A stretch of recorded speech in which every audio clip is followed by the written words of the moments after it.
Hello children, I am Dr. Mrs. Pallavi Patnaik. As in the last class we had discussed a very interesting chapter, the trunk of Ganesha, but it was the first segment of the chapter. Today we will be discussing about the trunk of Ganesha part 2. In this particular segment I have kept some question answers for you which will be very important keeping in view your examination preparation.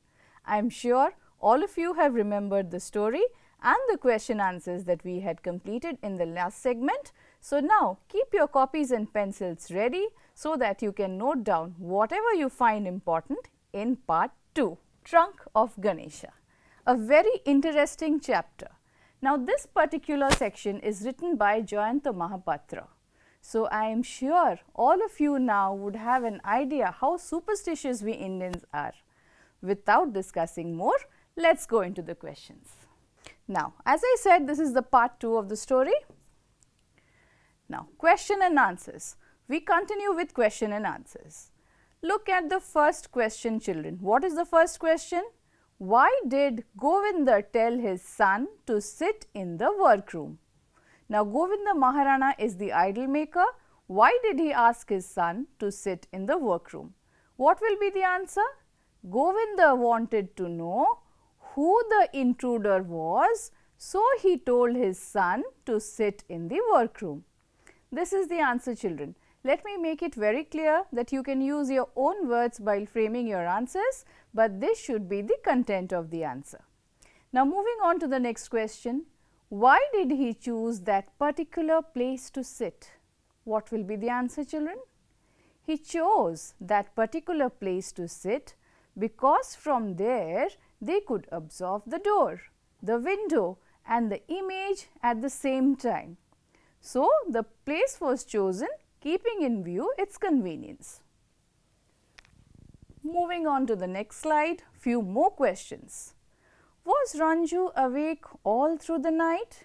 What will be the answer? Ranju wasn't awake all through the night. Why? Because he fell asleep. Now, moving on to the next question. What was Govinda thinking in darkness? Govinda was thinking about who the intruder could be. He even thought that it could be an act of the supreme or the supernatural. As you see, Govinda Maharana was a superstitious fellow, so he thought that this might as well be a supernatural act. Moving on, a few more questions for you to practice. Who was the intruder? How was it coming into the room? Now, what is the answer? The intruder was a cat. He was coming into the room from the vertical bars of the window. So, you see children, now we know who the real culprit was. The real culprit was in fact a mere cat and he was coming into the room through the vertical bars of the window. Moving on to the next question. Why did Govinda Maharana smile in the end? Govind had numerous thoughts about the intruder, but when he saw that the intruder was a cat, he smiled at the end. Now, let me tell you children, this Govinda Maharana, the idol maker, was a very superstitious fellow. He had in his mind all kinds of explanations as to why the trunk of Ganesha was breaking, and those thoughts, never in his mind, he had thought in his mind that it could be a cat. So, you see, it made him smile at the end when he discovered the real reason was just a cat. Now, why was Govinda Maharana worried?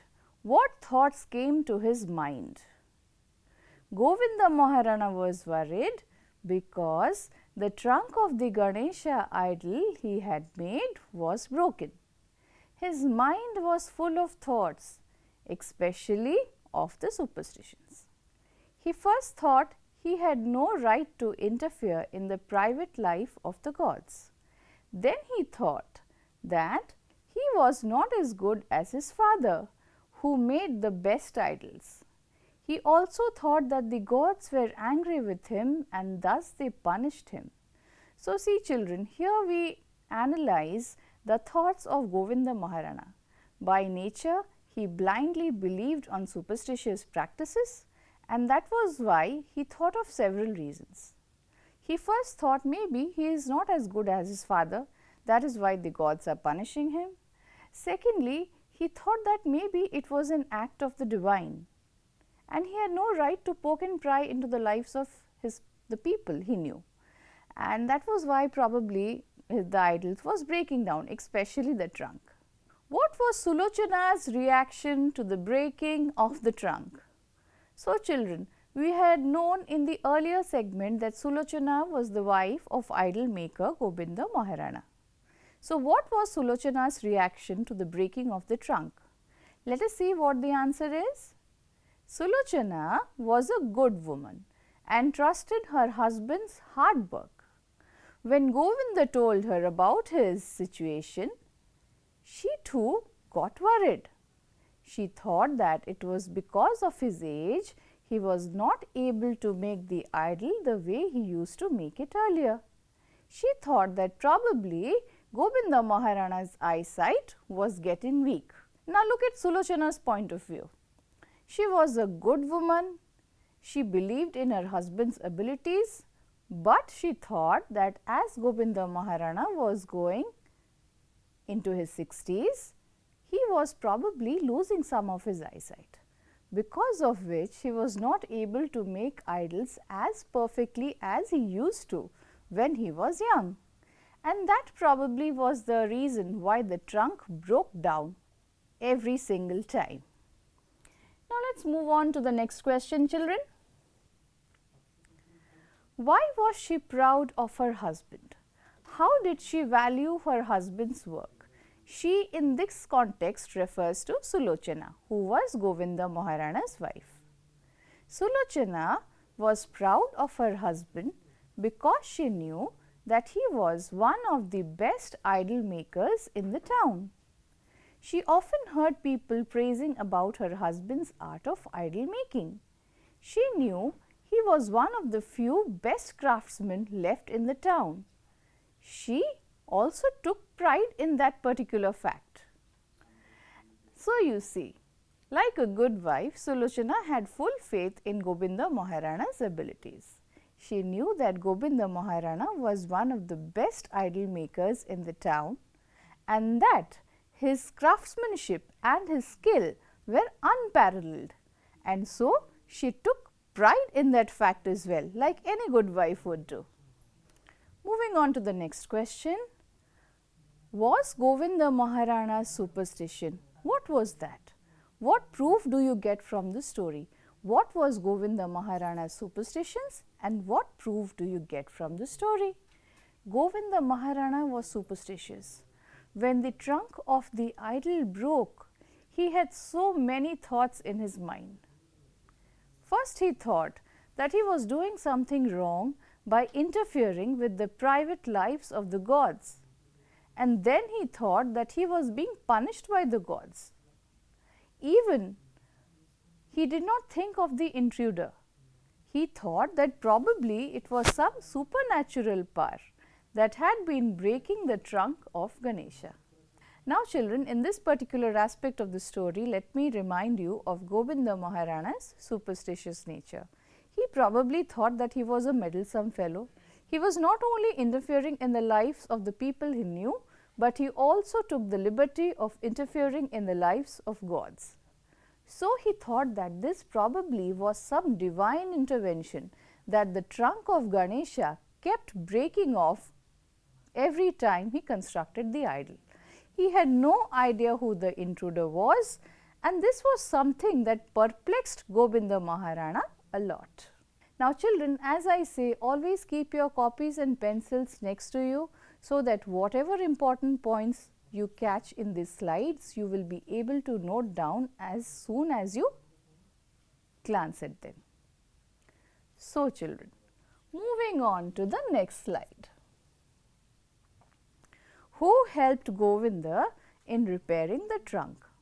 How did they differ in the point of view regarding the breaking of the trunk? Ranju, Govinda's youngest son, helped in repairing the trunk. He mended the broken trunk and made it beautiful. Both Govinda and Ranju had different opinions regarding the breaking of the trunk. Ranju thought that it was because of the wind that the trunk was breaking. On the other hand, Govinda thought it was not because of the wind, it was something else, and he did not agree with Ranju at all. So, you see, there is a clash of opinions between Govinda and his son Ranju. Ranju is the youngest son of Govinda, and like we saw in the last segment or the first part of the story, he is the only son who is interested in idol making. He helped his father in making the idol of Ganesha. He thought that probably there was a strong wind blowing in the direction of the idol, which probably caused the trunk to break off. He did not believe that it was some supernatural act or it was some divine interference by the gods, and so his opinions and Govinda Maharana's opinions often clashed with one another on this particular matter. So, children, you see in these slides, whatever we have discussed so far, two very important aspects are discussed. One is the blind beliefs that we Indians are so steeped in, and second, the superstitious nature of Govinda Maharana. Govinda Maharana, like us, is an ordinary Indian. He too is steeped in superstitions and blind beliefs that have been passed to him from his forefathers. He always believes whatever happens, there is divine intervention.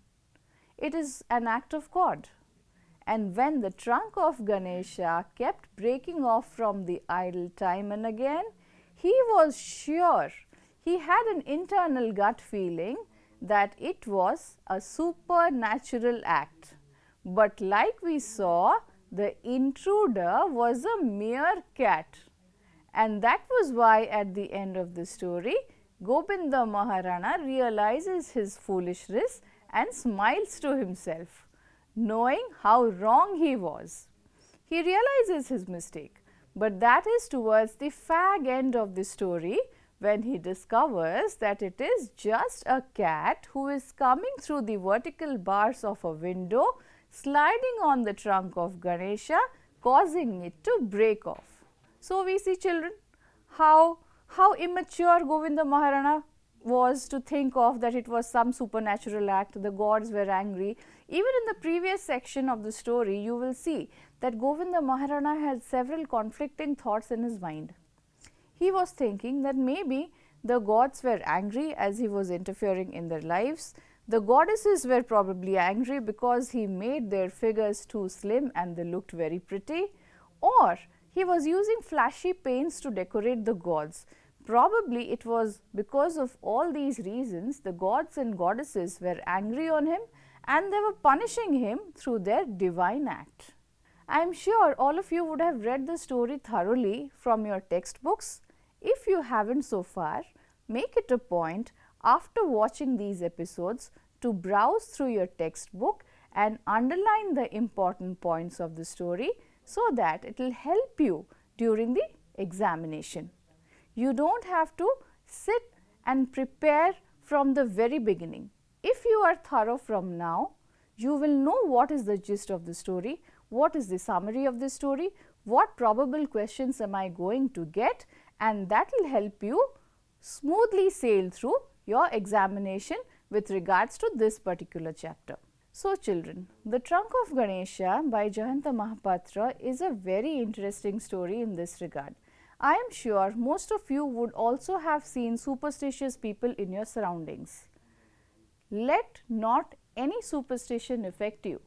This is the age of modern technology and we are modern Indians. We should not let blind beliefs hamper our work in any way.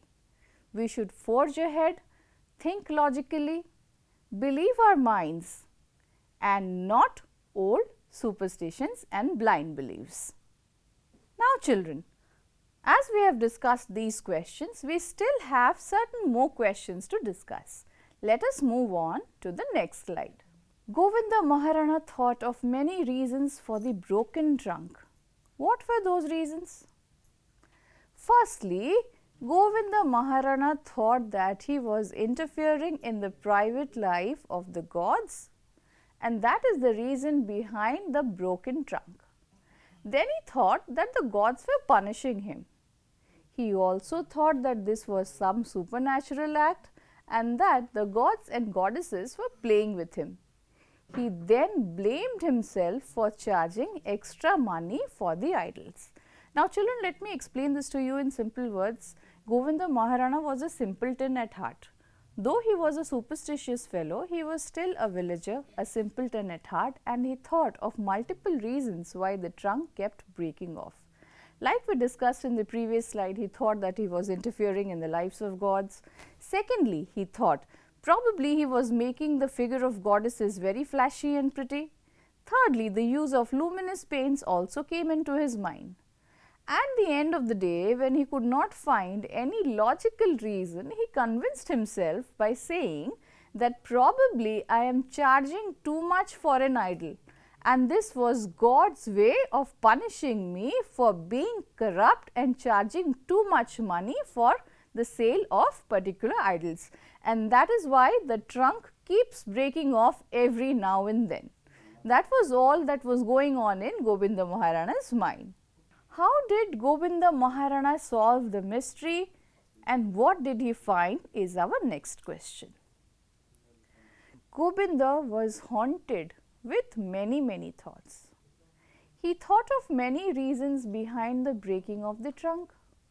Then he decided to stay awake with his youngest son and see who the intruder was. He chose the place from where he could see the image of the intruder. But to his surprise, he saw that the intruder was a cat. It was coming through from the vertical bars of the window. So, how did Govinda Maharana think of solving the mystery, and what did he find? Let me explain this to you once again. Govinda Maharana had several conflicting thoughts in his mind regarding the breaking of the trunk, and what he decides was, let me stay awake for the entire night and have a look as to who is doing this. His son falls asleep in the process, but ultimately they find out that it is just a cat which enters into the room through the vertical bars of the window and keeps sliding on the trunk of Ganesha, causing it to fall off and break. So, that was how Govinda Maharana solved in his mystery that he was so worried about, and that was how he smiled to himself at the end of the story, realizing his folly, realizing his foolishness, whatever way you can put it as. So, that was the moment, or that was the specific minute when Govinda Maharana realizes how foolish I am. How foolish I am to believe in superstitions, how foolish I am to believe in these age-old beliefs, while it is just a cat, and I was, thinking of so many reasons why this could be happening to me. Moving on to the next question. Discuss how the superstitions created problems in Govinda Maharana's life. Now, this, children, is something that you can write yourself. You can frame it in your own words. I am just providing you with the summary or the gist of the answer.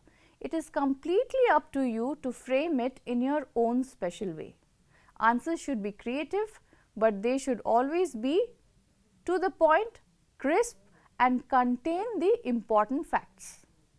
Clear? So, what should be the answer to this particular question? Govinda Maharana was one of the best image makers in town. People appreciated his art. Govinda was a hard-working man, but his superstitions created problems in his own life. Once the trunk of his Ganesh idol was broken and his mind was full of thoughts. He thought of many things which were specially based on superstitions. He first thought that he was interfering in the private lives of gods. Then he thought that the gods were punishing him. His youngest son put forward his opinion that it could be the wind that broke off the trunk. But Govinda didn't agree with him. He thought that there could be some supernatural power that was playing tricks with them. He had superstitious thoughts which made him not to see practically and logically. Even his life was disturbed by unwanted thoughts of superstitious nature. So you see, children, how disturbed Govinda Maharana was. First of all, he had many conflicting questions that were buzzing around in his mind. He did not know what could be the reason why the trunk of his idol kept falling off every now and then. Naturally, all the previous thoughts that we discussed came into his mind. He thought he was interfering in the lives of gods and goddesses. He was charging too much money for the idols. He was making the figures of goddesses very flashy and pretty. He was using luminous paints to attract attention. These were some of the thoughts that were disturbing Govinda Maharana's mind. Moreover, as we have discussed earlier also, we see that Maharana was a very superstitious fellow. He is a simpleton, he is a villager, and he has blind beliefs in the age-old beliefs that are passed from one generation to another, that were passed from him by his forefathers. We even see that the art of idol making was passed on to him by his father, who was also an idol maker. So, in villages, particularly in rural India, we see that thoughts, superstitions, crafts, they are all passed on from one generation to another. And in a simpleton like Govinda Maharana, it not just creates problems in his thought processes, but it also affects his personal and professional life. Moving on to the next question. The traditional art of idol making is dying. Discuss this in your class or amongst your friends and note down the reasons for the extinction of this art. This particular thing, children, you can do it as a group discussion. You can take a group of friends and start discussing why the art of idol making is dying away.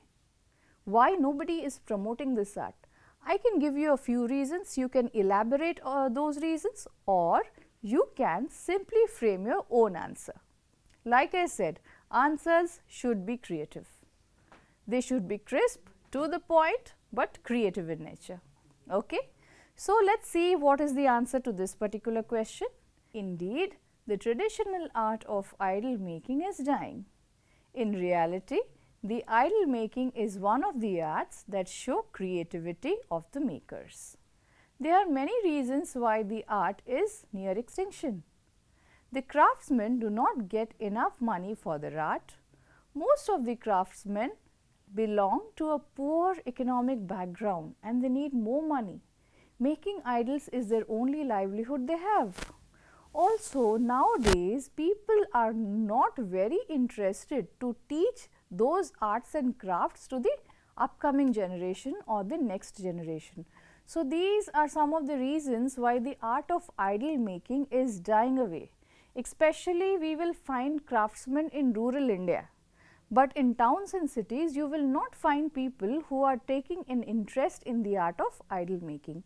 That is why the art is almost near extinction. So, children, what did we learn from the story of Govinda Maharana? He was a superstitious fellow. He was one of the best idol makers in town. He was perplexed why the idol of Ganesha, especially the trunk, kept breaking. He kept his youngest son Ranju awake the entire night, who in fact dozed off in the middle as to why, what was the reason and who was the intruder. And at the end, when Govinda Maharana found out that it was just a cat who was getting in through the vertical bars of the window, sliding on the trunk of Ganesha and breaking it off, he realizes his own folly and smiles to himself. I am sure, children, you would have paid attention during the entire segment and noted down whatever you have found important. We will have more interesting episodes of EduSat in future. Thank you.